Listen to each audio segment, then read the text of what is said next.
Gambling is known as the hidden addiction because so many of those affected by it struggle to admit they have a problem and to seek help.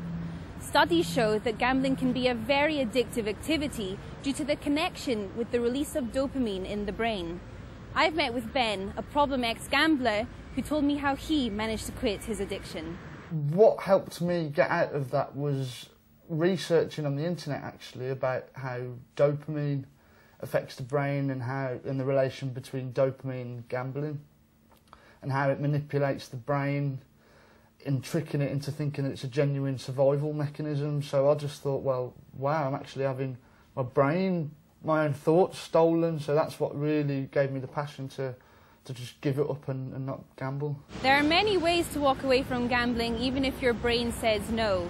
Peter Phelps uses hypnosis to help people overcome their gambling addiction. Gamblers are very open to suggestion, and suggestibility is one of the key factors in hypnosis. When somebody's, for example, in front of a gambling machine, in front of a roulette machine, they actually go into a trance state where the rest of the world is completely blocked out. Every thought that was coming into my head was, I could gamble now, I could win that money, there's a chance for me to win. So you would say it's a hidden addiction? Totally.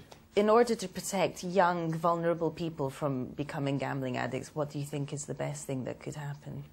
I think there's a few things need to happen. I think education in schools from a very early age, like they do with drugs and alcohol and smoking, is gambling should be on that agenda. I've asked a few young people questions regarding their gambling habits. You at home should try answering yes or no too to the following questions to see how much of a gambler you are. Do you gamble? Yes. Yeah, I do. I used to have a really bad gambling habit. I don't at the moment, no. Yes. And how often do you gamble? 5 times a month. Have you ever missed school or work due to your gambling? No. Now, in this moment, I'm not even trying to get a job because I know at the end of the week I'm going to gamble. When you lose in gambling, do you ever get people to lend you money? Sometimes I've lost and I need a tenant to put another bet on. Has your gambling affected your relationships or a job? My ex-girlfriend, I used to lie. I lost my job, I lost my house, I lost everything. If you lose money when gambling, do you find that you continue on playing to try and win it back? Yeah, everyone does. You don't want to lose, do you? I know it's bad, but I still do it.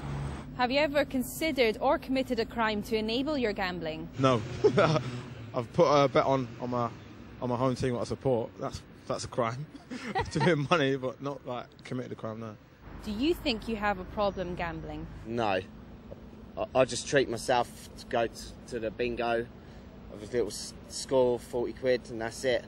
Once a month. But it's nothing compared to how bad I was. I can start. I don't really like. I'm not like in here every day. Like whatever. I'm not addicted now. Maybe it's me, but there are thousands like me. So maybe it's not me. Maybe it's the system. If you answered yes to just one question, it sounds like you have your gambling under control. If you answered yes to more than 3, then it could be the beginning of something serious. And if you answered to more than 5, then you really should seek help. If you're gambling either online or you're going into a betting shop or a casino, essentially you're being mugged. And if you can see it that way, that going into a betting shop or even going online is just like walking past a gang of muggers, you wouldn't walk straight into that, would you? You'd stay away from it. You'd feel the fear. You're going to have everything taken off you. You're going to have your pockets completely cleaned out. But that's what gambling does. So, high levels of dopamine is a common occurrence amongst gamblers, and the same can be said for drug and alcohol addicts too, who suffer from this fake short-term happiness. With this inevitable physical change happening, it is easy to become a gambling addict. But often there are other triggers involved too, which can make the difference from becoming a full-blown gambling addict or just simply enjoying the odd flutter. When you start gambling, the worst thing that could happen to you is to win, because after you are lost.